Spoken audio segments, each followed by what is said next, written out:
Leading off, number 7, Indy Stanley. Right fielder, number 20, Brady Gatani. Third baseman, number 22, Tyler Glenn. Left fielder, number 8, Hayden McAllen. Second baseman, number 18, Brady Nix. Shortstop, number 2, Devin Lopez.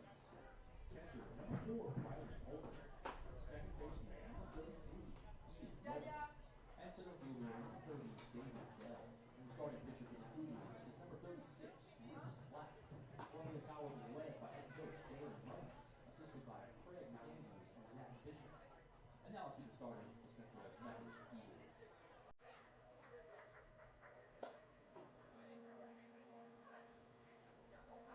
Leading off, left fielder, number 5, Bobby Nichols.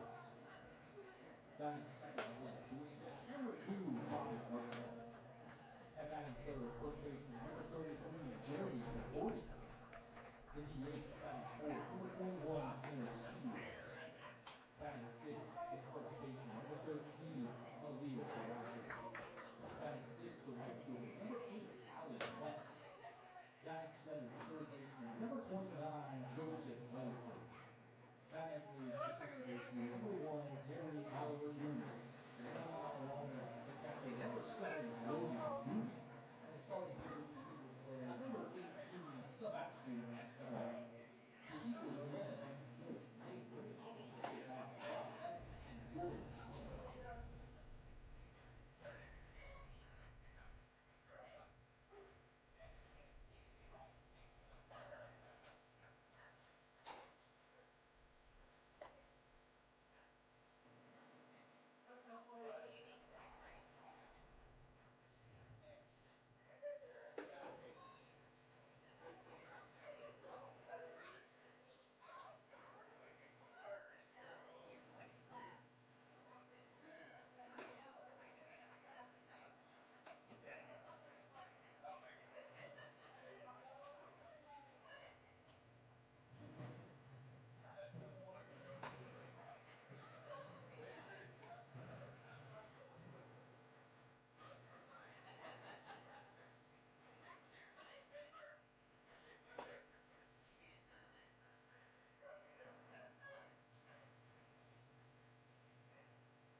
right. Hello, everyone. Welcome into Central Methodist University on the. Well, I've already jacked up my intro. So, welcome into CMU Baseball. This is Rachel Moore, Assistant AD and Director of Athletic Communications here at Central, bringing you tonight's play-by-play. Apologies for missing the first inning. It's been a little chaotic on campus, if you can imagine, if you guys are around. But we're here. It's now. Sebastian Escobar's got the start on the bump tonight for Central. I believe he retired his side in order. And we are getting ready for the bottom half of the opening inning. We started a little bit later than normal. We had games at 10, 1, 4, and 7 today. But the 10 o'clock game went to about 1:30. It's something insanely long. It ended up being a 13-inning game, and so everything's been pushed back. But the second game really kind of picked things back up, and they were over, I'll say about 90 minutes, maybe 2 hours, something of that nature. So we're sort of back on track, not really, but we are excited to have you guys here with us, and we'll get things going. Grace, can you see what number that pitcher is for 36? Thank you. So on the bump tonight for Columbia College is number 36, Reese Clapp. Reese is a 6'4" freshman pitcher out of Columbia, Missouri, so he didn't have to go too far at all to get back in his realm. He just got to stay put. Doesn't list where his previous school was, but he's a local product. As that first ball gets fouled off by Bobby Nichols, he shows bunt, lays one down. It's going to go down the right field line. Clapp's going to pick it up, and I think they got him. They did. Nice little 1-3 ground out there by Columbia College. And Central's got one out on the board to work with as number 2, Robbie Merced, makes his way to the plate. Robbie, a senior shortstop for Central. Where's number 2? Clapp with the first pitch. And the first pitch is taken for a strike. Merced trails 0-1 in the count. So, everyone that's been listening, tuning in on CMUEagles.com, the Heart Conference Network, we appreciate you guys sticking it out with us. Here's the second pitch. Merced gets a hold of one, and I think that's going to find a gap between left and center, and it does. So that's going to be a long single for Mr. Robbie Merced. And that is going to bring, I believe this is Jeremy Conforti. It is. Our brilliant PA announcer, Cam Magine, confirms that. So I'm still getting to know everyone as we get along, but we've played a lot of home games here in the late months of February and early March. So we're getting to know our guys pretty well. And you guys can see we've got two camera angles on our screen for you. As Conforti shows bunt, Merced is going to steal. That throw is wide, though, and he's going to book it to third, and I think they'll get the catcher on a wild throw. So that'll be a stolen base for Merced, and then he reached third on an error by the catcher. It was a little bit of not a great throw. Ended up in the outfield, and usually if a ball ends up in the outfield and you've got a speedy base path runner like Merced, then a lot of the times he's going to steal, and that's exactly what he did.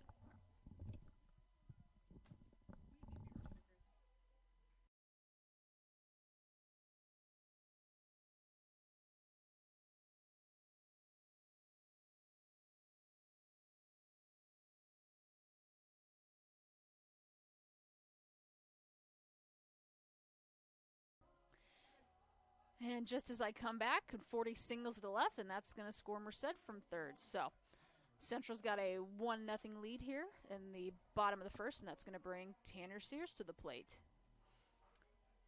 One out in the inning. You got a runner on first and Conforti. So like I said, we got two different camera angles for you. You've got that wide angle that we're currently on, and then if you switch back over to the one behind the pitcher, that's your center field cam. We apologize for the shakiness of the camera, but I can't control the wind, unfortunately, and the flag is really blowing out in right field.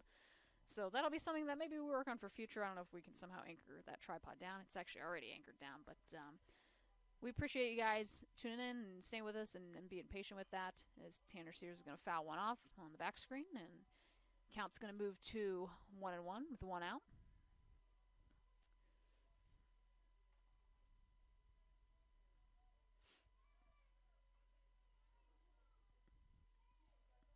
Here's the pitch. And Tanner Sears is going to hit one to center, and a great diving catch from the Columbia College center fielder, and he might have injured himself a little bit. Not sure if he hurt his hand, but he laid out for that ball. And my broadcast producer says he's adjusting his socks, so all is well. He's not injured. He just has to readjust the uniform as we get going. It was a really good catch by him.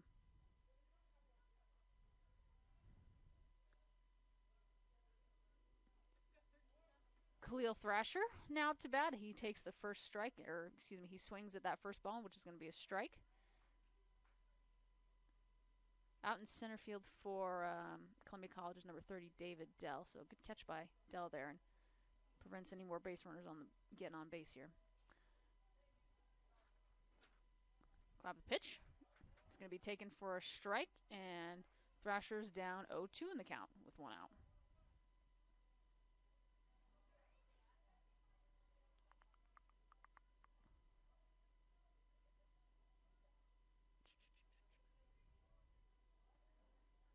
Oh, 2 count. Ball's just a little bit high. Thrasher takes that for a ball. Getting back into the count. It's now 1-2.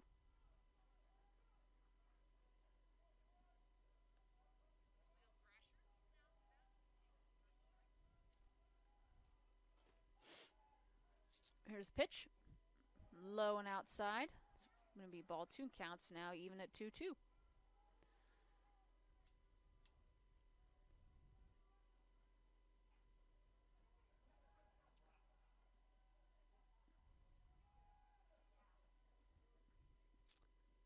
Clap with the 2-2 pitch into Thrasher. And you wanted that one. Yam said it was a little bit outside, so count moves full 3-2. So Thrasher battles back. He was down 0-2, and he's taken 3 straight pitches for balls here.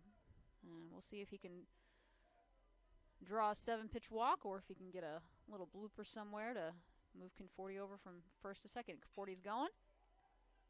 Hit over to the third baseman. It's going to be a 5-3 ground out for Columbia College, and they escape the inning with just 1 run. Central scores 1 run on 2 hits, and then they had that 1 error on Columbia College on that bad throw from the catcher on that attempted stolen base from Merced. So that's going to do it, at least for this first inning. CMU leads Columbia College 1-0. We'll be right back. You are listening to CMUEagles.com here in the Hart Conference Network.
All right, guys, welcome back. So Caden Nicoletto starts things off. He flies out to, I believe that's Khalil Thrasher out in left field. We've had some adjustments in our defensive lineup, so I'm trying to get myself sorted. But Bobby Nichols is over at short.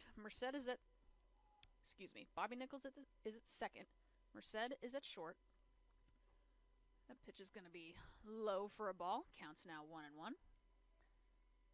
Conforti is still over at third. And I should have taken a picture of the lineup. I'll do that next time. Little dribbler over to Merced. He picks it up, scoops it, gets it over to Conforti. Not in time, though. McGinnis beats it out. Braden McGinnis, a 6'2" junior infield out of Concordia. And that should be a base hit. It'll be their first hit of the evening. And number 2, Devin Lopez is going to come to the plate. Devin, a 5'11" junior infielder out of San Bernardino, California. So he's traveled a long way to play ball. His first pitch from Escobar. It's going to be low. Gets away from, I believe that's Logan Duty behind that plate. It is. So counts 1-0. See if I can pull up some stats for you guys as we get things rolling here. CMU a little shaky to start 2023. 8-8 through their first 16 games, and a swing and a miss there by Lopez, and Escobar just got him with a heater right there, and it was a really, really good pitch.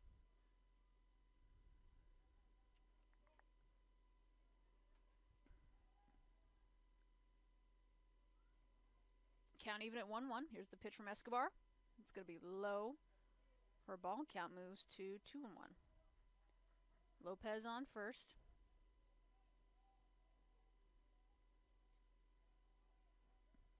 Escobar checks the runner. Here's the pitch. High and inside for a ball. Count moves to 3-1. Escobar saying, "What's going on here?" And the official says, or excuse me, the ump says it's 3-2. Says, "All right, so we'll go again." Escobar checks the runner at first again. Sets, winds up the pitch. It's going to be low, and that's going to be a 5-pitch walk for Devin Lopez. And Columbia College is in business. They got runners on first and second with just 1 out. Runner in scoring position over there at second.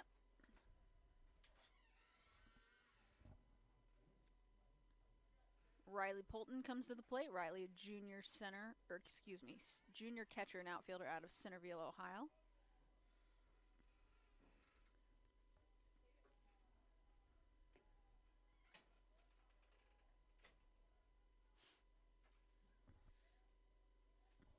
Escobar with the pitch. Low and inside for a ball. So that's going to be, I think that's the 4th or 5th straight ball that he's thrown. So he's struggling to find the strike zone a little bit here. Had a little bit of trouble with that last night.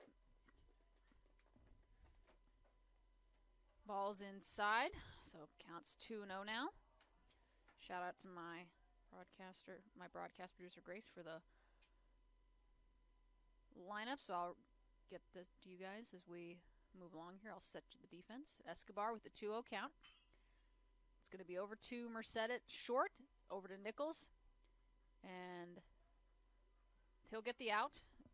Wanted to go to first with it and try to get a double play, but the ball popped out of his glove, and I think that'll just be a 6'4" fielder's choice for Polton. And there's 2 outs with runners on the corner, so a little bit of a tight spot here for Escobar, and I think we're going to get a a courtesy runner for Columbia. We'll see. There he is. It's gonna be number 50, Miles Jasper, sophomore outfielder out of Kansas City, Kansas. So from my neck of the woods. All right.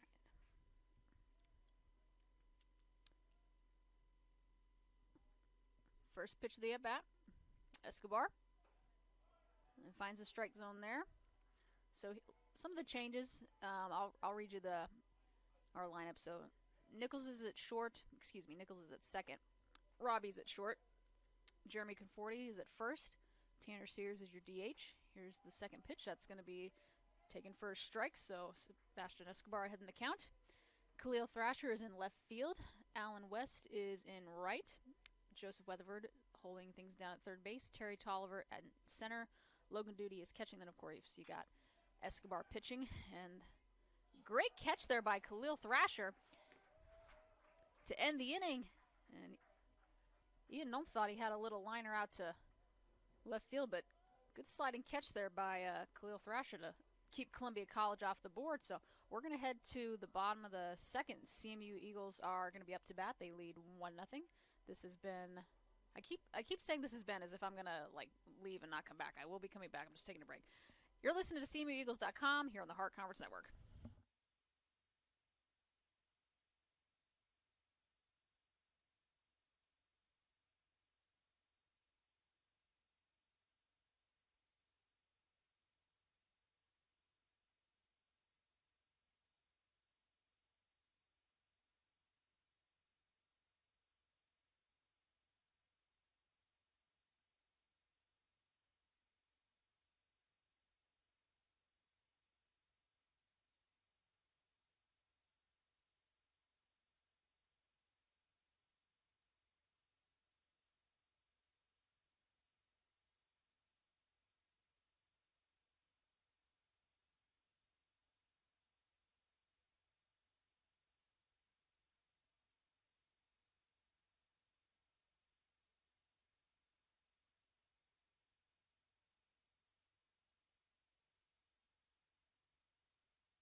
All right, everyone.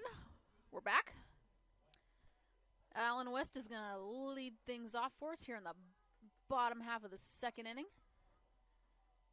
CMU's got a 1-0 lead over Columbia College here in the third game of the day, but it is the first game for Central. We've had a couple earlier games. Here's the pitch. Allen shows bunt and takes it for a strike.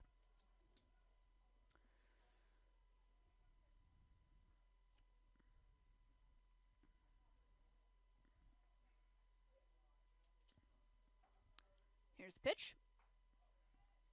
I thought I got it in the inside corner there, but it did not, so count's going to move to an even 1-1.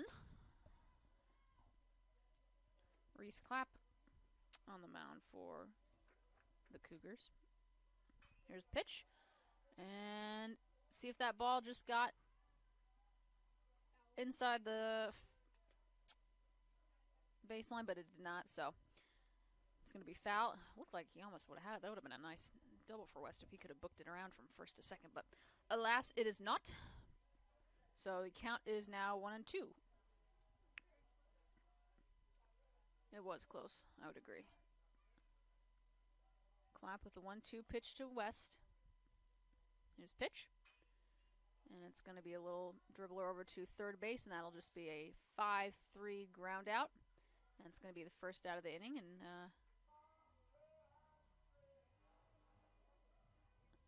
up next for Central is going to be number 29, Joseph Weatherford.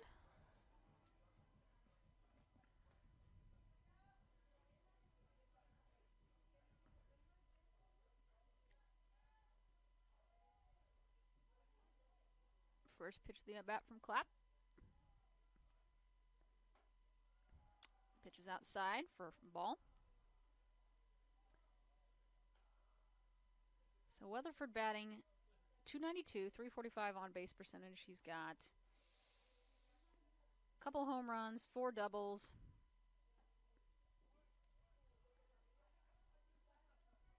One and one the count now. He's appeared in 16 games, gotten 48 at-bats in, scored 7 runs, picked up 14 hits, 4 of those being double, 2 home runs, 11 ribbies. Ball is going to be taken for a strike. And he's also picked up a stolen base on the year, so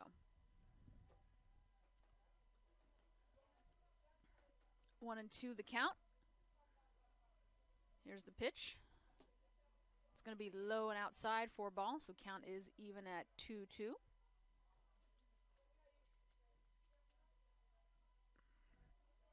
Man, the wind is really blowing. I don't know if you guys can see the flag if we switch camera angles, but yeah, you can probably see it on the camera too when it's shaking an awful lot. Here's the pitch. It's going to be fouled out of play. It's probably going to hit someone's car, and it's going to be a...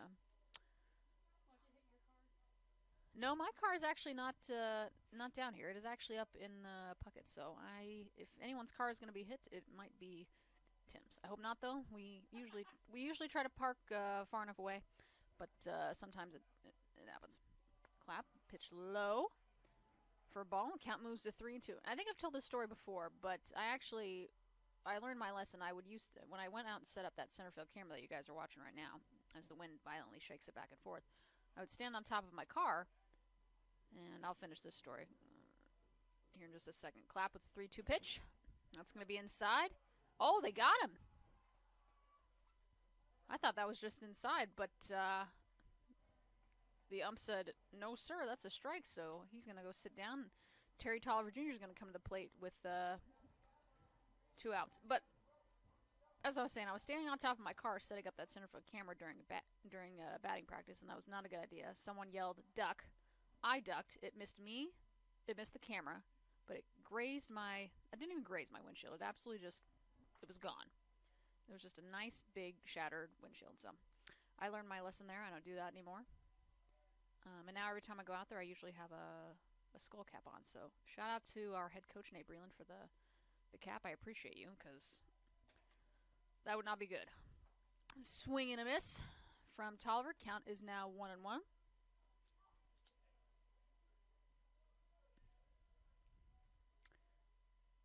Flap looking to retire the side in order. We'll see if he does on a 1-1. The ball is just inside for a ball, so count moves to 2-1 now. Terry Tolliver has appeared in 8 games, picked up 13 at-bats. He's got 4 hits, drove in 1 runner. Also had 4 walks as he fouls that one off. He's got a couple stolen bases. So overall, he's got a .308 batting average, .444 on-base percentage. He's a junior outfielder for Central. Count is now even at 2-2 with 2 outs, so you get 2s across the board. No one on. Here's the 2-2 from Clapp, and he got him swinging. So good job by Clapp. A little bit of a shaky first inning, but he retires the side in order for Columbia College. Central still has a 1-0 lead, though. We'll see if Sebastian Escobar can keep his shutout streak going. He's pitched well here in the recent games that we've gotten to see him. So we'll be right back. You are listening to CMU Eagles Baseball here on the Hart Conference Network.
All right, everyone. Welcome back. We've got David Dell at the plate for Columbia College. He fouls pitch off, so the count is 0-2. Escobar with the pitch. And we'll see if he went around. The first base ump said no, he did not, so we'll go to 1-2 on the count. Got some news that I want to get out to you guys shortly as we go along here. So Escobar is going to send a little blooper over to Nichols, but good job by Nichols to track that down at second base. And that's going to be the first out of the inning. So we just announced the hiring of our new head football coach, Dave Brown, who previously served at Missouri Western for 5 seasons. Is going to take the helm of the Central Methodist football program. So, Coach Brown, if you're watching, I know you're probably running around like your hair is on fire because it's day 1, and those are always chaotic days. But we're excited to have you on campus. And, you know, we're fired up. Football season isn't here yet. We've got about, March? So, workouts start in July. Now, summer workouts start in June. So, it's coming real quick, though. So, welcome to Coach Brown as he gets going. We're excited to have him. And the count is now 1-1, and Escobar was not a fan of that baseball. I'm not sure if there was something on it or didn't like the grip, but that ball is going to go in the dugout, and we'll go again. Escobar with a 1-1 count to Dell. Here's the pitch. It's going to be fouled off, and counts now 1-2. Also, if you guys are around tomorrow, we are hosting the first and second rounds of the NAI Women's Basketball National Tournament here at Puckett Fieldhouse. Hope International out of California is going to take on Dakota Wesleyan out of South Dakota in that first game at 5:30. Ball's just a little bit high and inside, so the count's now 2-2. And CMU has earned, as expected, they're the number 1 overall seed, not only in their bracket but in the entire tournament. They are 31-0. They are undefeated, only undefeated team in the country. Here's the pitch. That's going to be foul, though, so we'll do it again. At bat now for Columbia is number 7, Indy Staley. He's a 6-foot catcher out of Cumming, Georgia.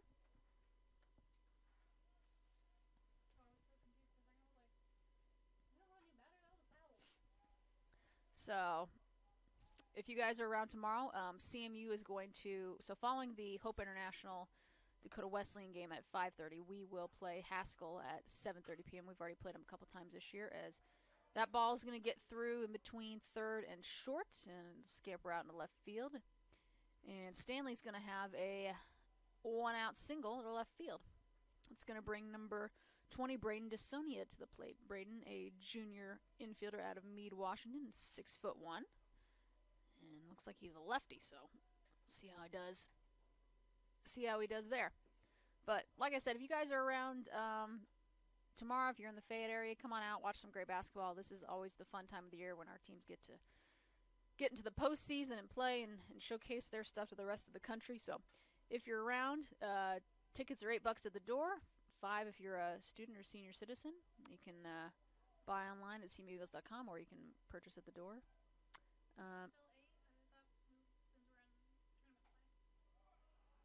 Ball's gonna be taken for a strike. No, it's still $8. But alas, if you guys can't make it and have to stay at home, gotta do what you gotta do. You can catch all the action on the Hart Conference Network. You can catch both games. Actually, you can catch all 3.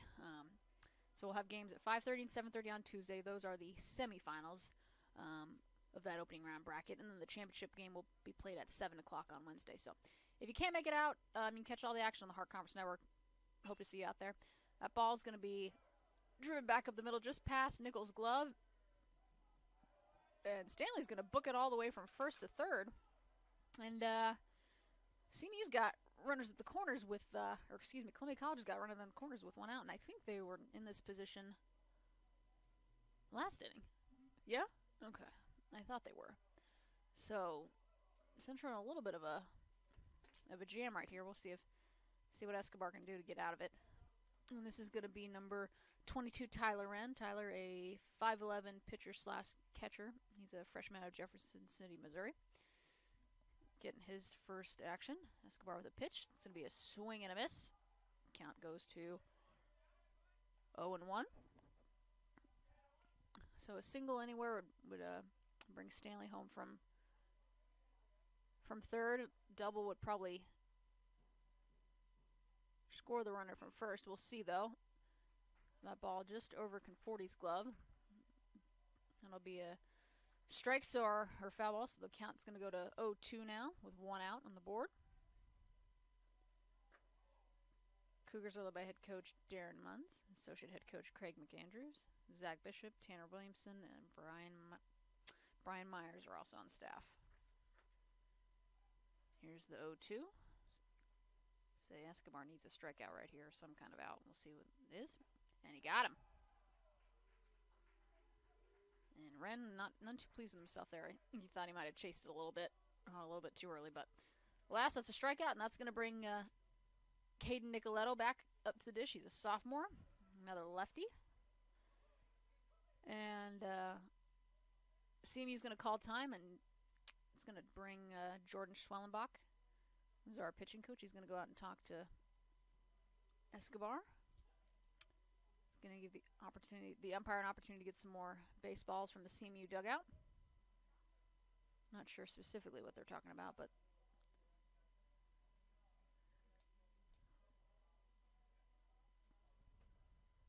we shall see.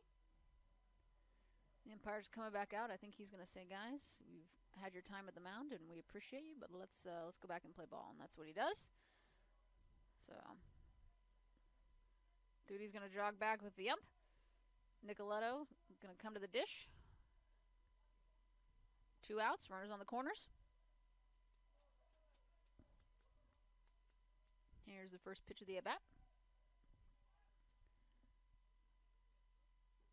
It's going to be low for ball 1.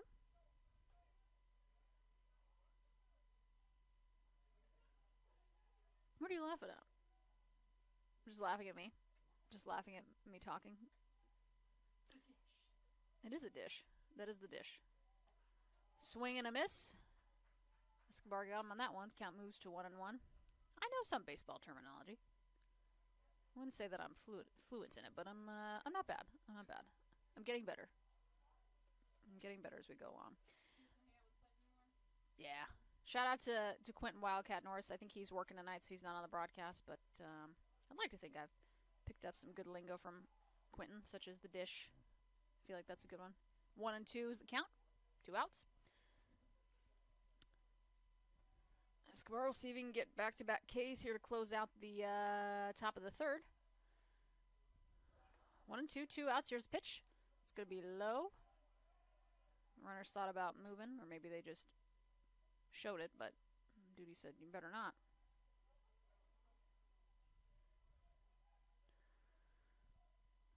Nicoletto. Count is even at 2-2. Here's a pitch from Escobar. It's going to go over to Nichols, and it's going to go right between his legs out into right field, and I think they're going to, I'll be curious to see what they score. I think that's going to be an E4 on Bobby Nichols, and that is indeed so. Looked like a routine play, and I thought he had his glove on it. It might have just slipped between and went through his legs into the outfield, but just a mental mistake there. And Columbia College is going to tie this game at 1 run apiece. And we've got runners again on the corners. That allowed the runner from first to scamper all the way over to third. So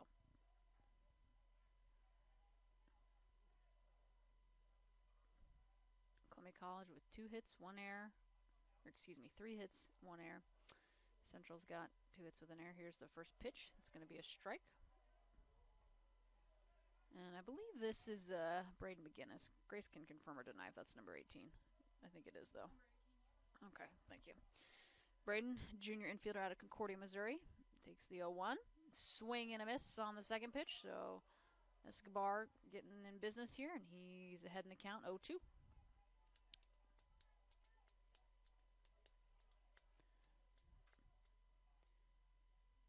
Pitch from Escobar. And low and outside, I believe, and that ball, it's going to be 1-2 now. I'm in an interesting spot here in the press box, so it's hard to see. So if a ball is low and outside and it's actually high and outside, I'm doing my best, but hopefully I can call it correctly. But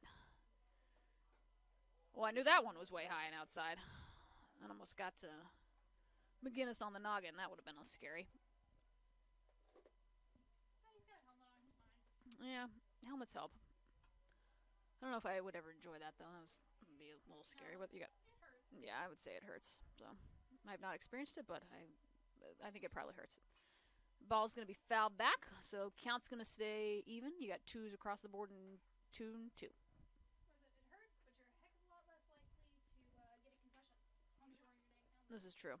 Yeah. Concussions are, yeah. I don't even know where I was going with that, but You don't want concussion. They're not any good. No, they're not fun. They're not good. Runners are going, and he's got him. So just went off the bat, and I think into the catcher's glove. So, we probably should have gotten out of that inning with nothing doing. Should still be up 1-0, but that error on second evens things up for CMU and Columbia College. It is 1-1 as we head to the bottom of the third. We're rolling, so we'll be right back. This is CMU Eagles baseball here on the Hart Conference Network.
Hello, everyone. Welcome back. Logan Duty at the plate as we start the bottom half of inning number 3.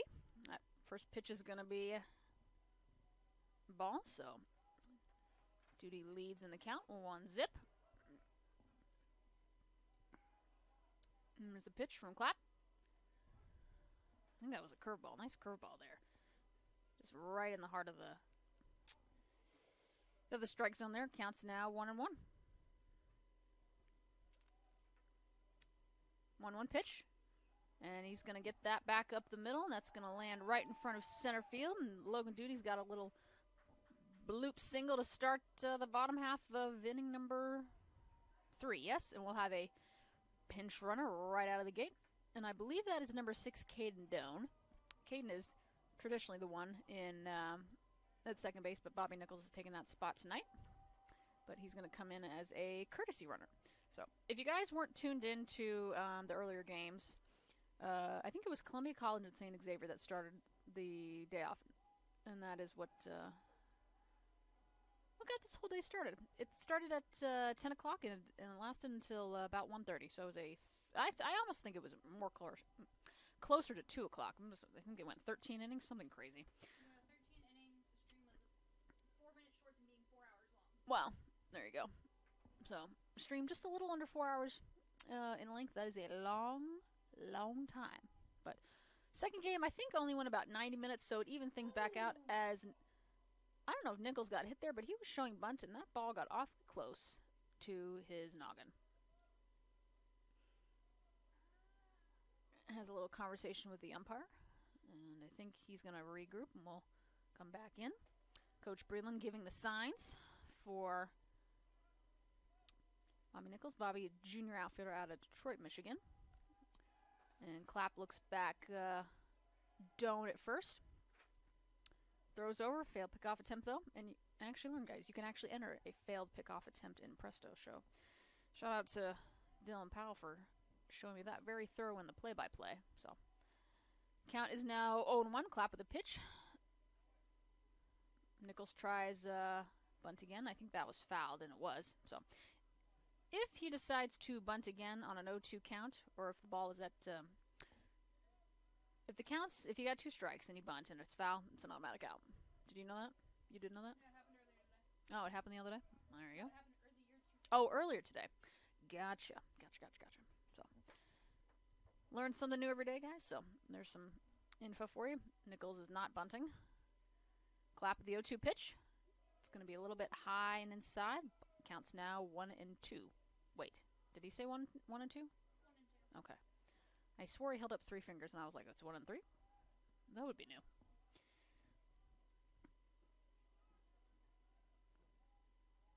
Clap, checking Doan over at first. Count is 1-2. We're tied at 1-1 here in the bottom of the third. Eagle bats up. And that one is going to hit Nichols. And, man, I don't know how. Like, he trots it off, but I guarantee you that hurt. Right in the ribs. Yeah. Really? Right in the ribs? Yeah. Ooh. Ow. Yeah, hit him square in the ribs. Well, and I think, honestly, the best walk-up song in all of baseball right here for you guys. You probably can't hear it because you get to listen to me all evening. It's number 2, Robbie Merced. I couldn't tell you the name of the song, but it has a good beat, and I like to dance to it, so I enjoy it. So you got runners at first and second, no outs, and you have your best offensive hitter at the plate. I'll say plate instead of dish to humor Grace. Merced shows bunt, and Doan is going to scamper back to second. That ball goes a little bit wide, though, and he thought about going from second to third, but I think he was wise to just hold it there. So, you got speed on the base paths if you want it. Double steal?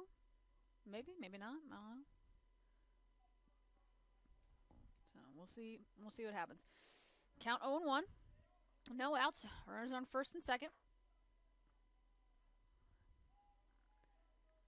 Hop still pitching for the Cougars. He checks Doan at second.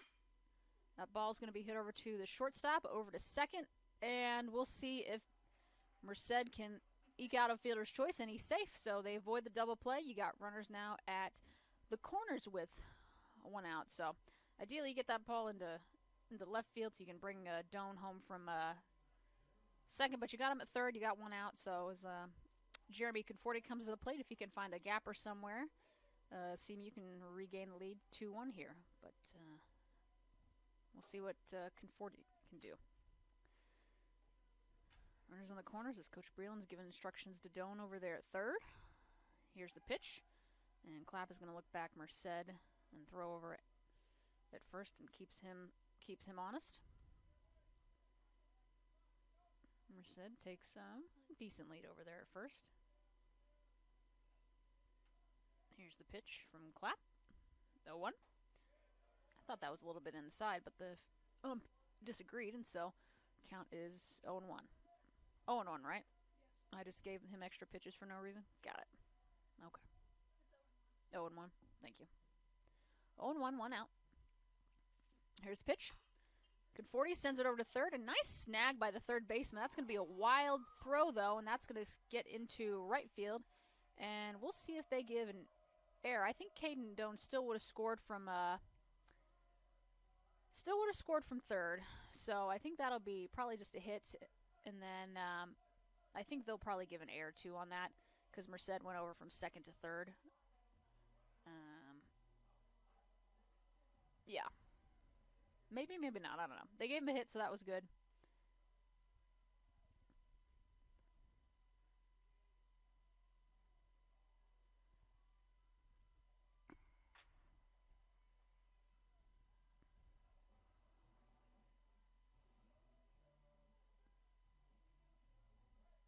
Let's see if I can get some explanation from our scoreboard folks. I'm over in a room all by myself. It's just me and Grace. Isn't she lucky she gets to hang out with me?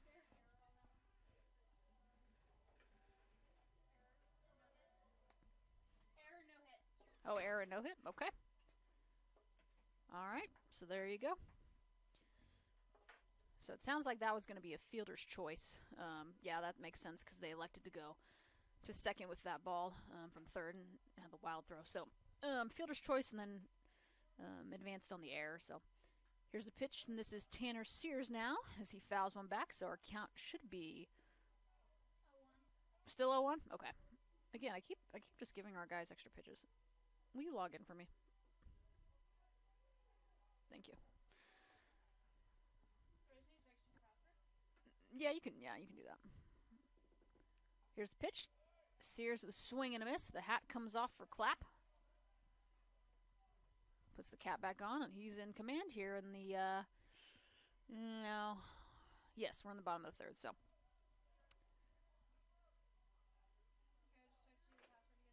Thank you, ma'am. You got Conforti at first, Merced over at third. Here's the 0-2. Tanner Shoes is going to hit one. That's going to go out in the parking lot, and man, I wonder whose car it's going to get. We'll never know.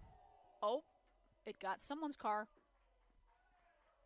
I don't know whose it was, but you heard a collective "whoo" from the crowd. So someone's going to have to get a new windshield. I don't know. William Woods is really cheering. William Woods is cheering? Well, Yeah, they were like, they were excited for that? That's funny. Ball is outside. Counts 1 and 2. And I know all about it. My windshield was kissed last April. It was foolish on my part. I won't do it again. So. I might go out and investigate. Yeah, you can go investigate. Let me know. Let me know what you find out. So here's the 1-2. Clap to Sears. Runners on the corners with one out. His pitch. High. Count moves to even 2 and 2. Clap not too happy with himself on that one. So CMU, a little bit of a slow start to the year. They're 8 and 8. They started out 4 and 0, and they had quite a time down in the Cajun Collision. They faced a lot of good competition there in the top 25, including number 1 nationally ranked and the defending national champions Southeastern in February. That ball's going to go over the pitcher's head, so that's going to be a wild pitch, and Merced is going to get caught in a rundown, and he gets back, though, and Conforti is going to scamper over there to second. So I'm going to guess that's a wild pitch. He escapes. He escapes. Where's this a jailbreak? No. He gets back to third, but then Conforti over there scampers from first to second, and now you got runners at second and third with the. Yeah, if that was designed by Coach Brulin, it was brilliant. It was beautiful. So here's the full count: 3-2, 1 out. Sears with a swing and a miss. That ball's gonna get out of the catcher's glove, but he gets over for a 2-3 put out.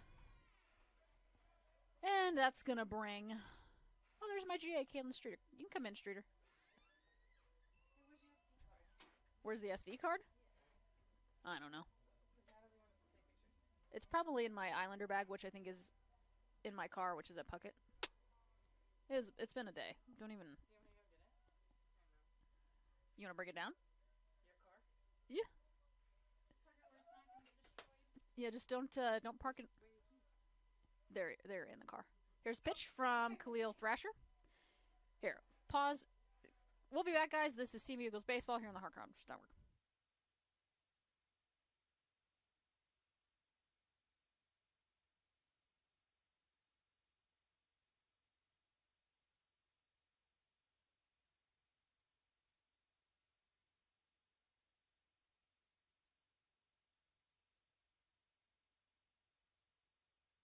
We are back, and Khalil Thrasher is going to blast one over the left field fence.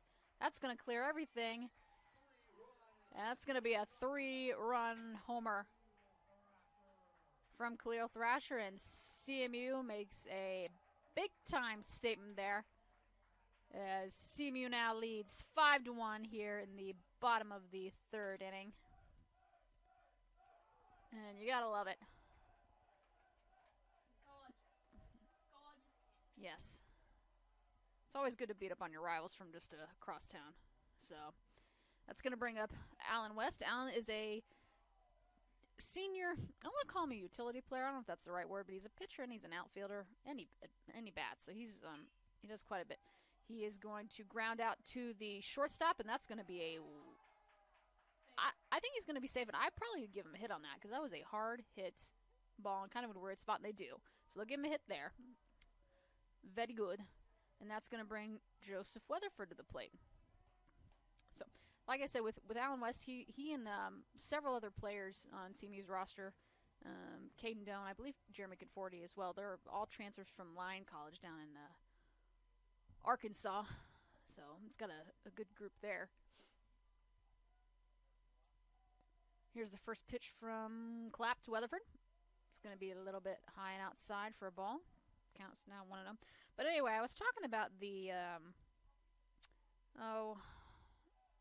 schedule for CMU baseball. They go down to the Cajun Collision. It is a tough out down there. They're in their 4th year down there, Weatherford's going to ground out over to the second baseman. He'll take it over to first, so that'll be a 4-3 ground out for Weatherford. We'll head to the top of the fourth. CMU with 4 runs. They've got 5 hits, single error, highlighted by that 3-run bomb from Khalil Thrash. And I think we'll keep it right here because I was talking about this schedule here, but had yep, go ahead. Had a tough outing just down in Sterlington, Louisiana. But again, I said that tournament gets bigger and bigger every year. They're in their 4th year of existence. I believe it's sponsored by NAI Ball, which does a great job of covering NAI baseball, and we SIDs appreciate it. But just really, struggled down there against some top 25 teams, and have been splitting a lot of doubleheader series. They split with Missouri Baptist. They split with Jamestown. They beat Olivet Nazarene, but then they lost to St. Xavier on Sunday. So just a lot of splits and games that you probably should win, and usually just kind of secure doubleheader sweep. So it's really just a tale of 2 teams. It just kind of depends on which one comes out, and you want to see them get together completely. It just hasn't happened yet, but it's early on in the preseason.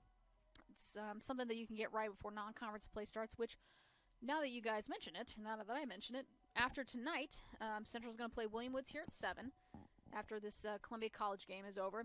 And then we will start conference play up with Peru State College out of Peru, Nebraska. They will make their way to Estes Field here in Fayette. Those games will be Saturday, Sunday, both 1 o'clock starts. And then they will actually head west over to Olathe, Kansas to take on Mid-America Nazarene University, and then they'll come back home for a series against Baker on the 25th and 26th. So, no broken windshields? Well, that's good. Not that I could see, but I'm also short, so. That first pitch, it's Devin Lopez up to bat. It's going to be a foul, so the count's now 0-1.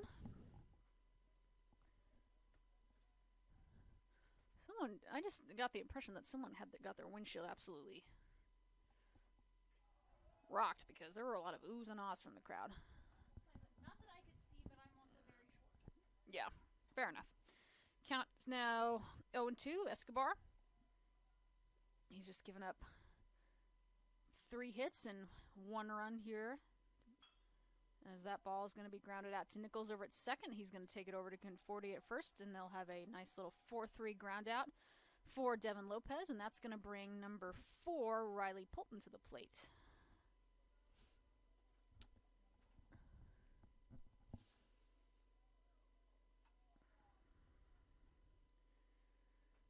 So we are now in the top of the 4th. See if I can find Polton on my screen here. It's going to be a foul back, and that might hit the top of the press box. We'll see if there's a thud. Nope. I think it hit the sidewalk behind us. So Polton 0 for 1 so far here today. Escobar's done a good job going through Columbia's order, and that's going to be inside. That'll be a strike, though. Count now 0-2. Escobar out in front.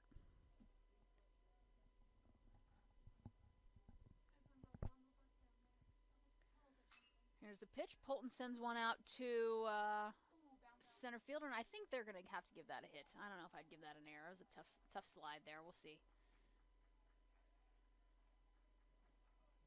Yep, they do. They give that a hit, so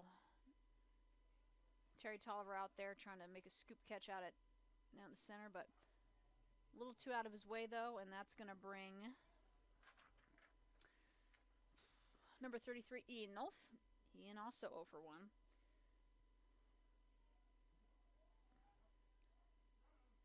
He's got Polton over at first. Here's pitch. Fouls back to the screen. Count now 0-1. It's been a busy week here on campus. We've announced our... Yeah, it's been busy. It's only Monday. It's not Monday, it's Tuesday. Is it Monday? It's Monday. Oh my goodness. The days just blend together at this point for us. For me and for the admin team, they just blend together. I don't know what my Friday... I'm going to have to find the equivalent of my Friday. I think it'll be Wednesday night when we're done with a few things we can breathe for a couple days. Because, yeah, it's just been consecutive. It's just been going. So we don't get a break till Thursday? Yeah, Thursday, I would say. So I swore it was like Tuesday or Wednesday. No, it's Monday. Man, that's crazy. 0-1 the count. Escobar looks back. Polton at first. Conforti ready. There's the pitch. Swing. That ball's going to get fouled just past the CMU dugout. Count is now 0-1. 0-2. Excuse me, 0-2. 1 out.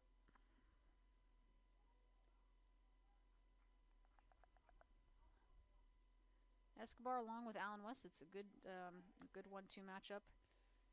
In the starting. That ball inside. Thought that might get him, but it didn't. Count now 1-2.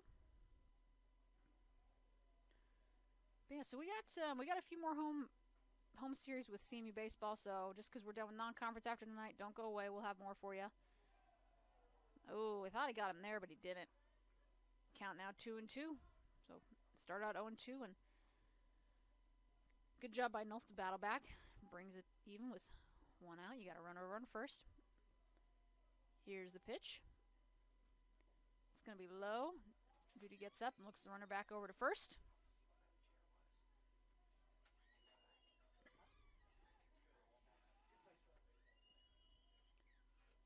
One of these days I need to get Tim on a broadcast. Do you think he'd get on and talk with me? You want me to ask him? Yeah, we'll do it. We'll do it in between. We'll see if Phil comes on. Ball's going to be flied out to right field, and it's going to be caught by West, and it's going to be the second out of the inning. So, guys, I'm going to see if we can convince Tim to come on and do some color commentary with me. We'll see if he'll let me. He's a former softball coach. He's Graceland alum. Softball coach at Benedictine College for a number of years. Everyone's looking at me, but no one wants to come and talk on the headset with me. So I'll keep talking to myself. I'm not bothered at all. Escobar throws back over to Conforti.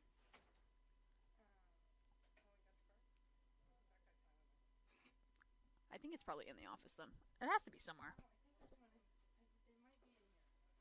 Ball is... There's just all sorts of chaos going on. It's Monday, Rachel. Monday vibes, guys. But all is well because CMU baseball is winning right now. They're up 5-1 here in the top of the fifth. Then there it is. That ball's going to be hit over to Khalil Thrasher on the left, and David Dell got runners at first and second with 2 outs.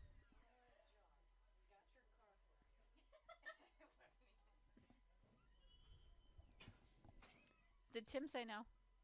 He just kind of stared at me. All right, I'll talk to him later about it. He said he would do color commentary with me. We'll see if he does. Just kind of stared at me. That's all right. For me, if he just stares at me, I just keep staring back at him, and then it eventually breaks. I think that's the secret. Escobar with the first pitch. Swing and a miss there by Indy Stanley. Well, his wife's also here, so I'm sure if you convinced her, she would make it. Yeah, I'll figure it out. If not for this game, guys, game 2, we'll see if we can get him on. Escobar with the 0-1 count over to Stanley. Stanley fouls that one. It's going to go into the creek over here on the right side. Or by the batting cages, one of the two. So, as you guys can see, we have a nice new turf field, so we're able to play a lot, and I mean a lot, of home games here on campus, which is nice because we get to see more of our guys play at home, and instead of on dirt fields, wherever else they may be going for big tournaments. So it's nice to host some of these at home. Escobar with the 0-2 pitch. That's going to be fouled off again by Stanley. Runners were going, but they're going to have to make their way back to their bases at first and second.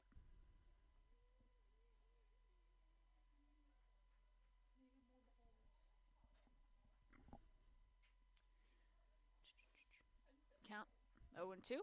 Escobar gets the sign from Duty. Sets up. Here's the pitch. It's going to be fouled again. I think that's the 3rd or 4th straight foul ball. 4th? We'll go with 4th. We're going to say 4th. There's our pitches down there.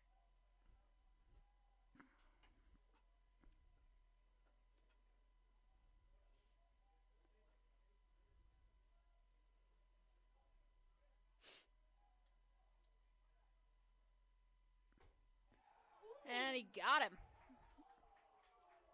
And man, that got the CMU dugout fired up, and Escobar fired up too. So they had runners at first and second, and a little bit of a jam there. But Escobar, that was a strikeout, yeah? You got him? Got him on the swinging K, I believe. So that'll do it here for the top of the fourth. We're going to head to the bottom half of the inning. Eagle Bats coming up next. You're listening to CMU Eagles.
All right, so Tolliver, I believe, walked.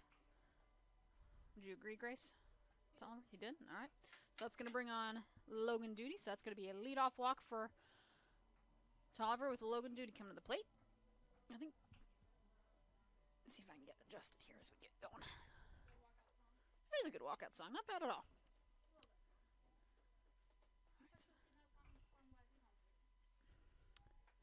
Here's pitch.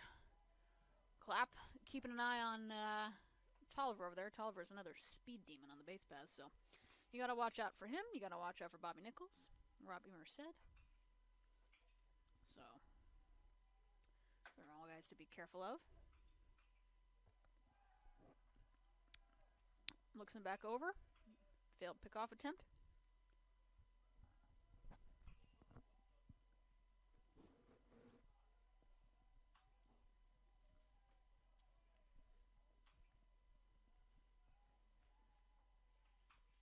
Duty shows the bunt.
Alright, guys, we're back.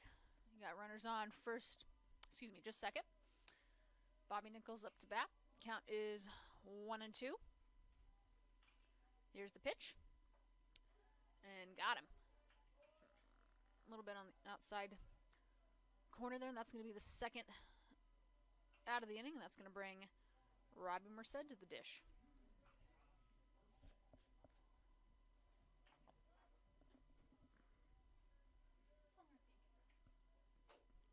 What'd you say? I'm not 100% sure what that song is. First pitch of the at-bat. Clap over to Merced, just a little bit high.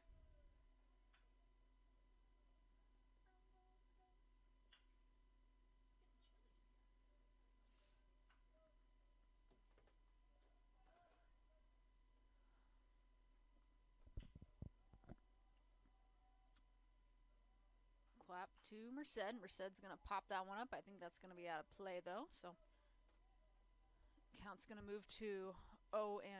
1-2. I have no idea where that one went. I think. I don't know if the scoreboard's right or what's going on. 1-1. Is it 1-1? All right. 1-1 count. Here's the pitch from Clap to Merced. He looks back the runner at second. And gone to the low ball on the outside. Count is now 1-2. You guys remember Merced scored in the bottom of the first inning on a single from Jeremy Conforti. We'll see if he can add an RBI to his stat line today. He's going to send one way out to center field, and I think that's going to be shallow enough, and it's going to get caught at the warning track. I thought it might be one of those classic, we hit it over the scoreboard. But alas, just a little bit too short, and we're going to head to the top of the fifth. Top of the fifth, yes, Grace? Mm-hmm. All right. Top of the fifth, CMU's got a 5-1 lead. They'll continue pitching here with Sebastian Escobar. Columbia College coming up to bat. We'll be right back. This is CMU Eagles Baseball here on the Hart Conference Network.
All right, so one quick out for CMU.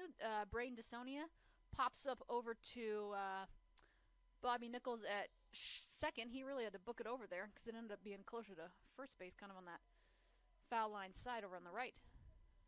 But Loud out number one. Pitch. It's going to be a swing and a miss from Tyler Wren. Count goes to 0-1 for Sebastian Escobar. Second pitch. It's going to be high. We'll see who's got it. I think that's going to go to Duty over at the 2 spot, and it does. So it's going to be another quick out. So I think, what are we at? 3 pitches, 2 outs? Yes. Is that what it was? Yeah. 3 pitches, 2 outs with a single strike. I like it. Especially after having a crazy morning like we did. I know the rest of the press box probably loves those. Yeah, 13 innings. So we'll see what comes here. Third at bat, that's number That was foul. 8, Nicoletto. Fouls it back into the parking lot. Count now 0-1. Trust me, we were celebrating when that game ended. Oh, I know you guys were celebrating. I know. pitch is low in the dirt. I guess you'd say the turf. It is not dirt anymore. It is now turf. So counts now 1-1 to Nicoletto. Have you seen the boys out here taking care of the field, Rachel? Escobar pitches. That ball is going to be a tough one for Merced, but he makes it. Nice Got him. play over to Conforti, and that's going to be, I think that was only 6 or 7 pitches and 3 outs, so that's what we like to see. We will head to the bottom half of the fifth. Fifth, yes? Yes. Okay, my eyesight's getting bad, guys.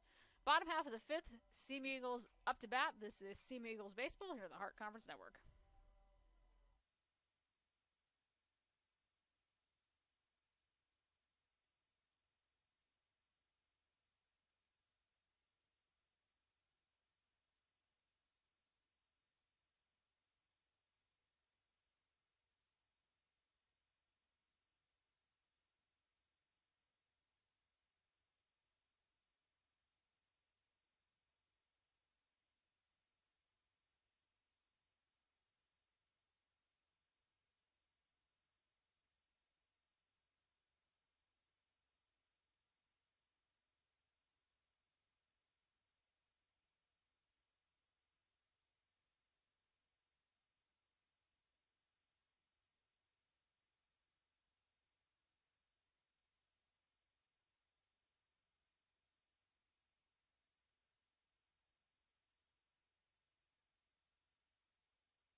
All right, we are back in action here in the bottom half of the fifth. Reese Clapp still out there on the mound for Columbia College. He has thrown through 4 complete innings. He's given up 2 earned runs, 5 runs total, 5 hits.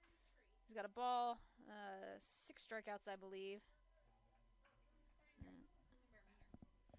It's going to bring number 33, Jeremy Conforti, to the dish, or the plate, I should say. Everyone's making fun of me, so I'll say plate. All right, so here's the first pitch from Clapp. Swing and a miss from Conforti. Count moves to 0-1. So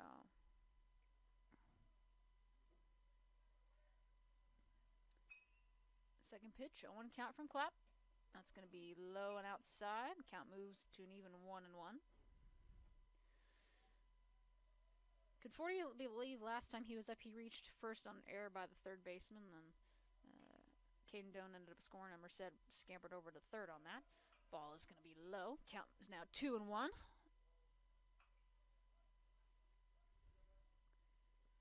So Conforti 1-2 so far today, playing first for CMU. Here's the 2-1. It's going to be low. That count's going to move to 3-1 now. So a little bit of struggle of command here for Clapp. He falls behind in the count. Got some work to do.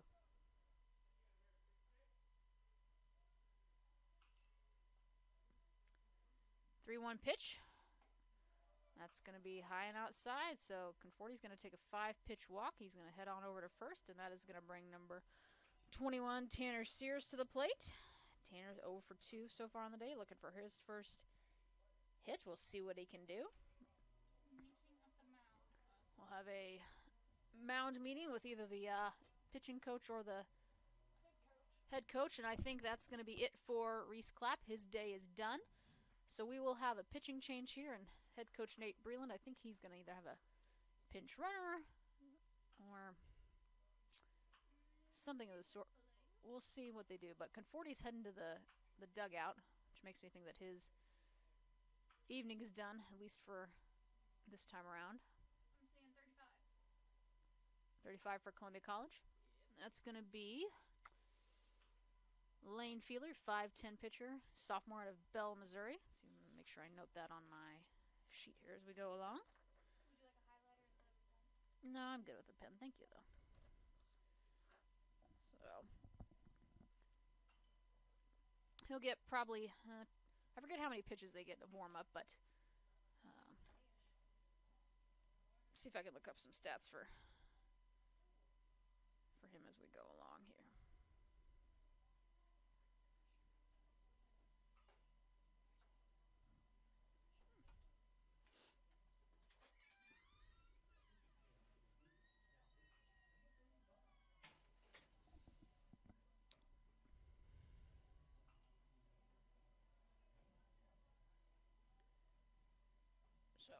Let's see if I can get you some stats for Mr. Feeler before he's finished warming up. I think he's got 3 or 4 pitches left. Let's see, get over to our website here. So Feeler, no wins, no losses yet. He's made 3 appearances, no starts, 4.1 innings pitched. He's given up 2 earned runs, both of those coming via hits, 2 balls, pair of strikeouts. He's got a 4.15 ERA. He's faced 15 batters. And he's also had a balk on the year, but batters are just hitting 133 against him, so we'll see how he does as we go along. And I think he's going to face Tanner Sears. Will be his first at-bat of the evening. And coming on for CMU is going to be number 11. He's going to courtesy run. That's going to be Gannon Ruckman. He'll make his way over to first base here momentarily, as soon as Feeler is done warming up. I think this might be his last pitch. We'll see. And I think that we're going to get started, so we'll see what he can do. So Claps Day is done. I think these stats were almost identical to what I read you before, but he gets through 4 complete innings, gives up 2 earned runs on 5 hits, gave up a home run. He also had 72 total pitches, 43 of those being strikes.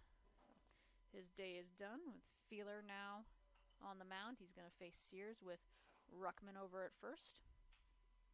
Here's the first pitch. Sears shows bunt. He gets it down, and he's going to successfully move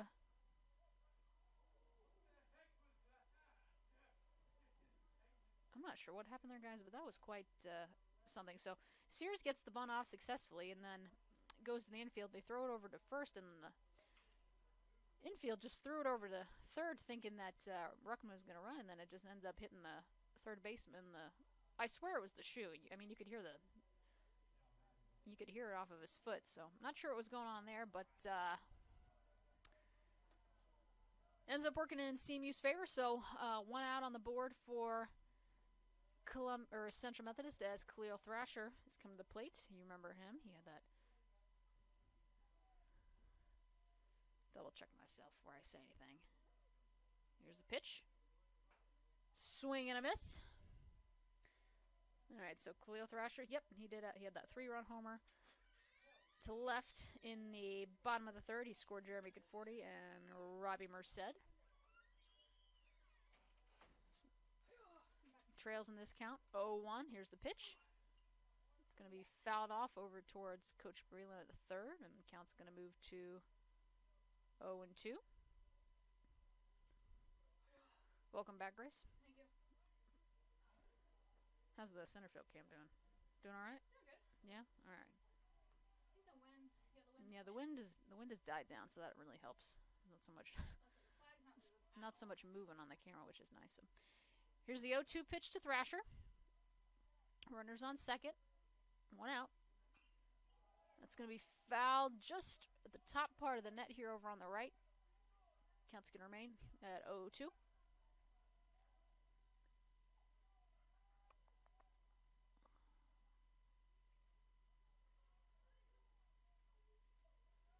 Here's the pitch from Feeler. 0-2 count. And got him. I think Thrasher knew it. He just goes back. Talks with the next batter up, which is going to be number 8, Alan West. Alan 0 for 2. Excuse me, 1 of 2. He had a single.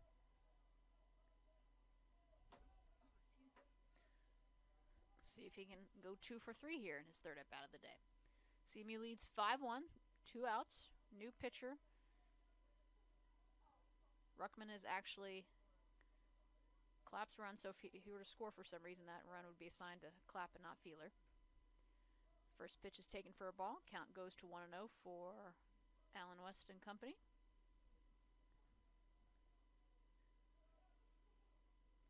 Feeler gets the sign. Here's the pitch. Looks Ruckman back. The ball's going to be low and outside, and Ruckman gets back. Just in time, though, because that was a pretty good throw. If he had just gotten that glove down a little bit quicker, that would have been an out. So, no harm, no foul, though, for CMU. West ahead, 2-0.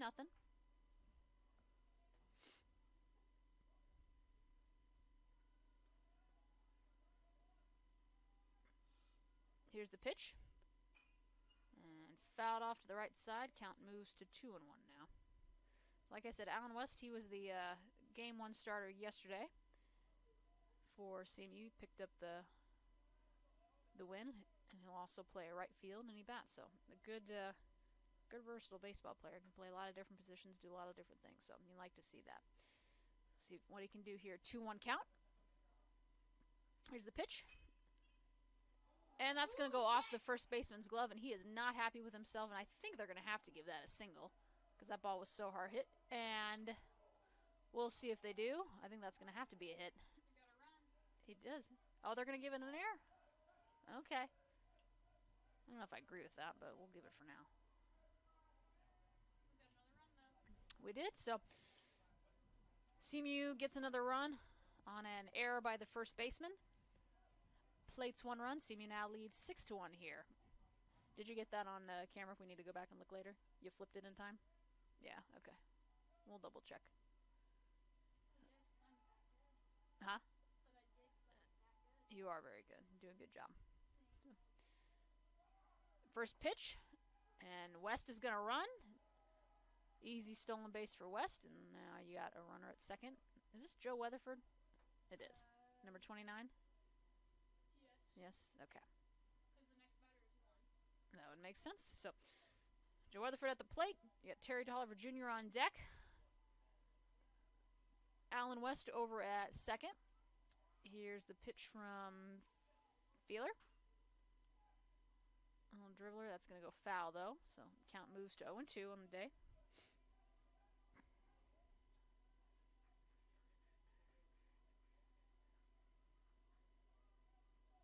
So that run will be assigned to Reese Clapp. If West were to somehow score, that'd be an unearned run for Feeler based off that error. The Cougars' first baseman.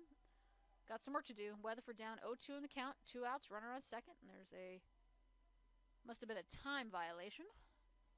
Took too long, so I think the count's now going to be 1-2. I think. Maybe not. There was a stoppage in play, and I thought they flashed the ball sign, but maybe not. So here's the pitch. Over to Weatherford again. Just foul. Man, I don't know if that wasn't a time violation. I'm not sure what the issue was there, but nah, we'll figure it out. All right, so count 0-2 still. Weatherford at the dish. Lefty. Feeler with the 0-2 pitch. Way outside, though. Count's going to go to 1-2 now. Weatherford 0-2 so far in his first 2 at-bats. He's got a couple strikeouts, so looking for, excuse me, he has 1 strikeout, and then he had a walk, so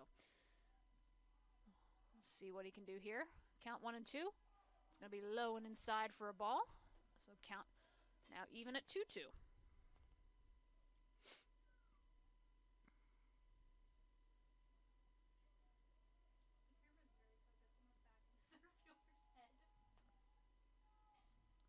You gotta love it. Here's the 2-2 pitch. And I thought he was trying to go to see if he could get that ball to graze him so he could get a walk, but just inside, but the ump said no, that's going to be a K, so Weatherford's going to strike out, but CMU gets an additional run. They lead 6-1. They've got 6 runs on 5 hits. Columbia College just 1 run, 5 hits, and 3 errors as we head to the top of the 6th inning. We'll be right back. This is CMU Eagles Baseball here on the Hart Conference Network.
All right.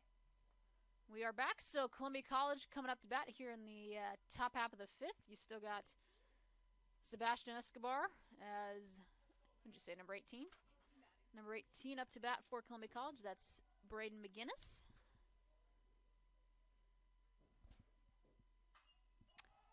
And he's going to send a high ball over to, I believe that's going to be Conforti at first. Excuse me, that's going to be, is that Rasenfoss? I think it is. Let me double check myself.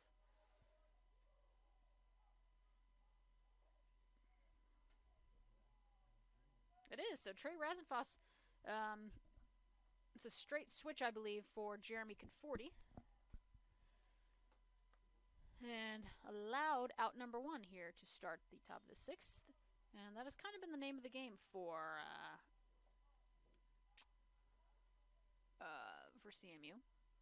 And Bobby Nichols, he heads out to center field. So I think that means that Caden Doan, I believe he's going to be over at short, or excuse me, second base. I keep getting short and second confused. It's just a theme today. I don't know why. So Rasenfoss over at first. Nichols moves from second to center, and I believe that is Caden Doan back in at second. Here's the pitch. Inside, that ball gets away, so count is now 2-1. Let me read some quick line scores for you for Mr. Escobar if I can find him. He's tossed 5 complete innings, given up just 1 run, not earned, on 5 hits. He's got a walk, 3 Ks, and through 78 total pitches, with 54 of those being strikes. So he's done well today. It's kind of been a constant in that CMU pitching staff. You always know what you're gonna get with them. So he's done well. So Columbia College has really dug a hole with 3 errors. Yeah. Here's the pitch. Right back to Escobar, over to Rasenfoss, and that's going to be a quick out for Devin Lopez. So 2 outs here in the top of the 6th. Coming to bat now.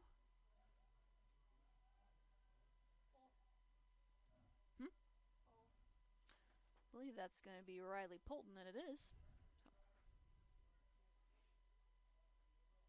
So. Riley 1 and 2 so far today.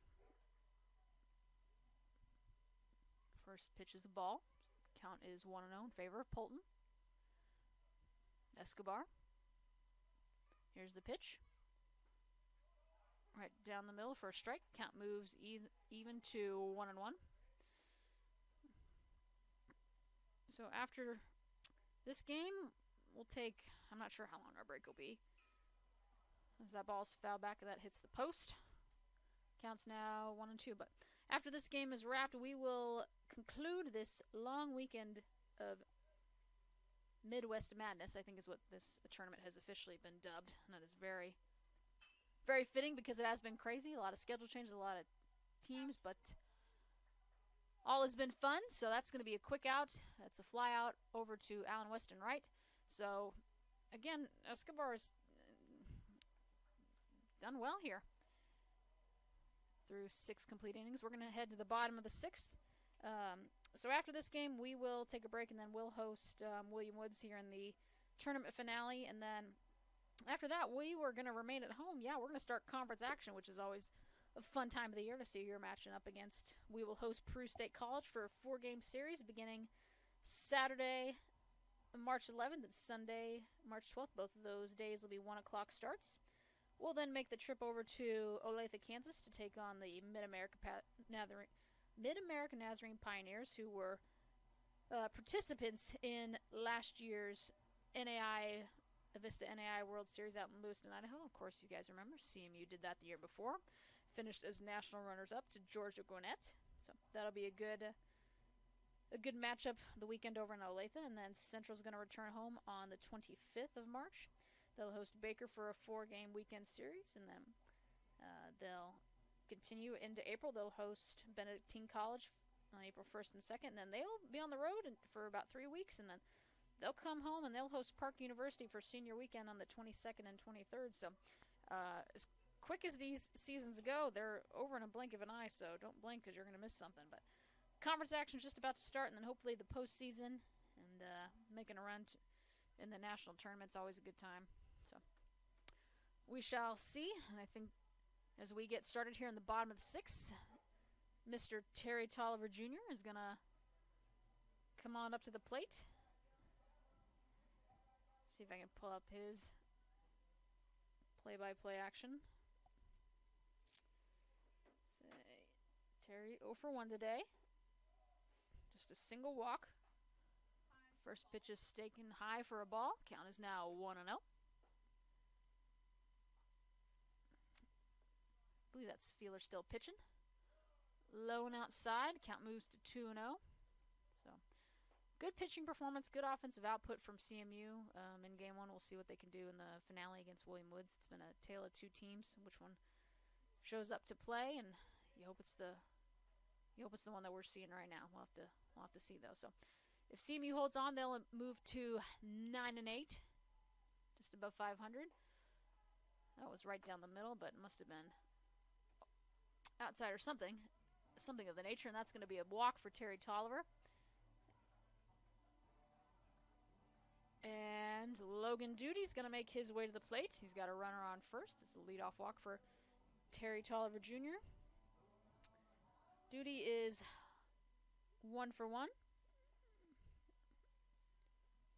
so far in this game.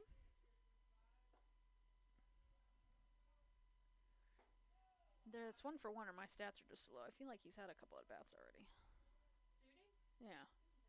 Think he's had 2? I would agree. I don't know why my stats don't reflect that, though.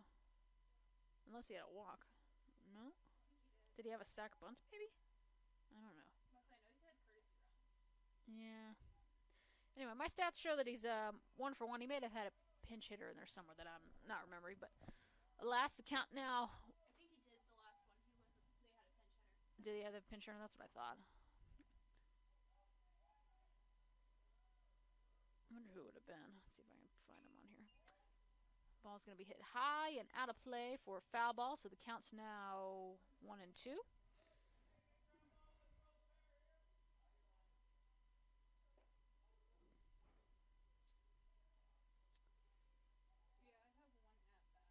Yeah, that's what I've got too. So 1-2 the count. Fielder throws back over to his first baseman, Nolf, and Tolliver's safe though. So failed pickoff attempt there. And I'm really glad that the wind has died down because that really helps that center field camera. Just really calms it down. So, Duty's going to get a hold of one, but just too far out. And Tolliver's going to have to make his way back. A little hit and run action there. So, Tolliver on first, no out. Leadoff walk for CMU here in the bottom of the 6th. They lead Columbia College 6-1 here. They scored 6 runs on 5 hits. 3 Columbia College errors have also helped in that effort. Duty sets. Here's the pitch from Feeler. It's going to be a high fly ball out to right field. Right fielder's got to come in for it. We'll see if he gets it, and he does. Tolliver's going to scamper back to first. And that's going to bring to the plate number 5, Bobby Nichols. Bobby, junior outfielder out of Detroit, Michigan. He's quite a speed demon on the base paths. We'll see if he can get on base here. He is the leadoff batter. Played a little bit of second today and then moved over to center in his normal spot. He's the single-season stolen base leader, and he's gunning for that career stolen bases record as Feeler's going to check Tolliver back over at first. Throws over. Nothing doing, though. So, yeah. Bobby Nichols, he's a dangerous one. If you get him on the bases, then you like having that. If you're the opposing team, that's trouble. So we'll see what he can do. Counts 0-1, strike, and throw was just a little bit off, and he's going to be safe. So good job by Tolliver to get over into scoring position. So Nichols just needs to get a single, probably. I think anywhere would probably score Tolliver with how fast he is.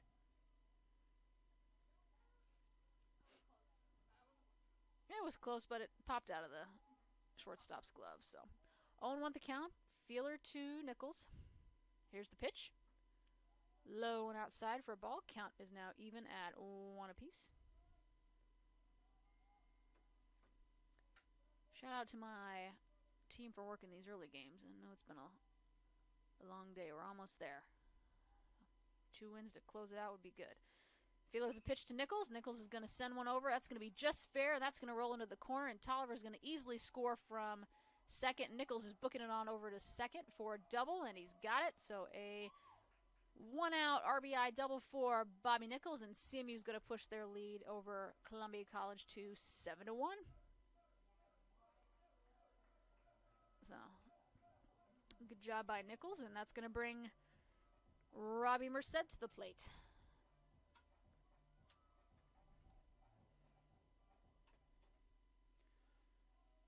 CMU softball picked up a doubleheader split at Faulkner here in Montgomery, Alabama to wrap up their weekend trip down south. They competed in the Gulf Shores Invitational. That ball is taken for a strike. Count is now 0-1.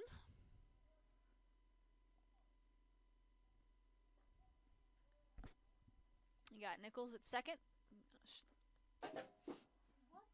That was my phone. I just took a face plant. Hope it's not broken. Robbie is 1 for 3, 2 runs scored. He picked up a stolen base as well. Count is 0-2. Here's the pitch from Feeler. And swing and a miss, and he's got him. That's going to bring 29, Trey Rasenfoss, up to bat. 28, excuse me. That is still Trey Rasenfoss. I said Joe Weatherford's name by mistake, or his number.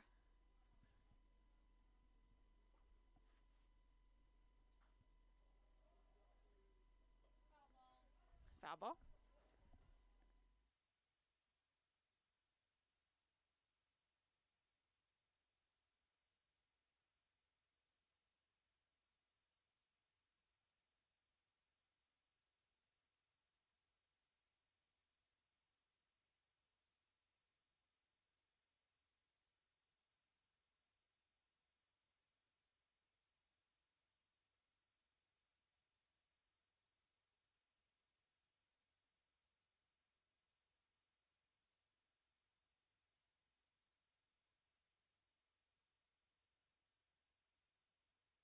Oh, 2 count to Rasenfoss.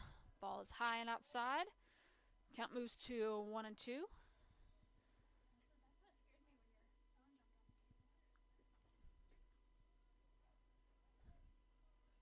got Nichols at second, 2 outs. Here's the pitch from Feeler to Rasenfoss. Swing and a miss, and Feeler's going to get out of it, but not before giving up a RBI double from Bobby Nichols to score Terry Tolliver Jr. CMU pushes their lead over to Columbia College to 7-1. They've got 7 runs on 6 hits with 3 Columbia College errors. And we've got 1 more half inning to go, hopefully. So we'll see if Escobar can close them out here in the final half inning. We'll be right back. We'll take a quick break. This is CMUEagles.com here on the Heart Conference Network.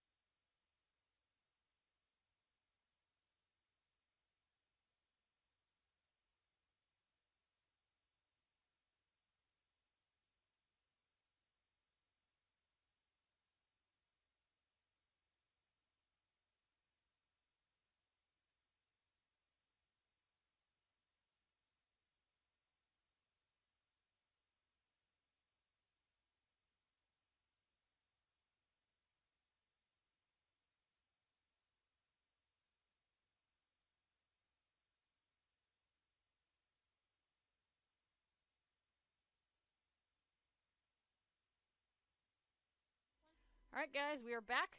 Escobar looking to throw a complete game.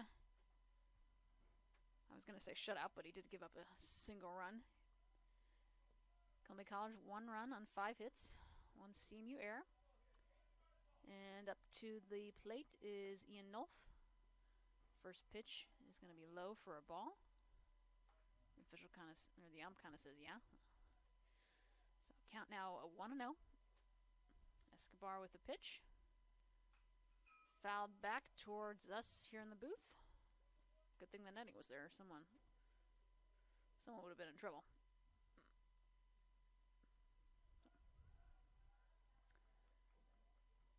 1-1 now to Nolf. Here's the pitch. Got him on the corner. Count is 1-2 in favor of Escobar. Grace, will you do me? Thank you. Here's pitch. And got him.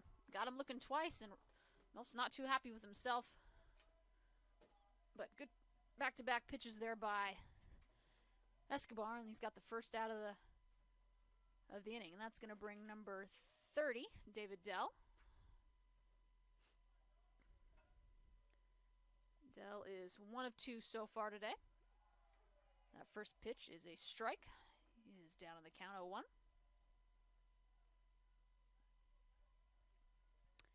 Second pitch. It's going to be a ground out over to Robbie Merced. We'll see if he can get him, and he does. So, man, he's got a cannon over there, and you see why he plays second base. You see why he's All-American. Good snag there by Merced. Missiles that ball over Rasenfoss, and 2 quick outs here. And the last shot for Columbia College is going to be number 7, Indy Stanley. Here's the first pitch. It's going to be low and outside for a ball.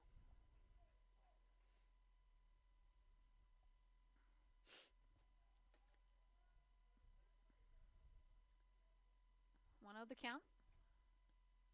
This pitch. Right at Merced at lineouts, and that's going to do it. So, great night for Escobar. Everyone's fired up over there on the Eagles side. They're going to take this one 7-1. They'll improve to 9-8 overall. I'll get you guys some quick stats here as we wrap up game number 1 for CMU. Sebastian Escobar finishes the night a complete game. Gives up just 1 run. It was not earned on 5 hits. Also had a walk. Finished the evening with 5 Ks, I believe. And 94 total pitches with 6 of those being strikes. CMU got scoring from Jeremy Conforti, who had an RBI single to left to score Robbie Merced in the first. And he also he reached first on air by the third baseman in the bottom of the third. And then the highlight, Clear Thrasher had a homer in the bottom of the third, scoring 3, Conforti himself and Merced. Alan West reached first on an error by the first baseman, and then Ruckman ended up scoring. And the final run of the evening for Central came off the bat of Bobby Nichols, who doubled the right field to score Terry Tolliver Jr. from second. So a good night for CMU. Sebastian Escobar is going to pick up the win, and Reese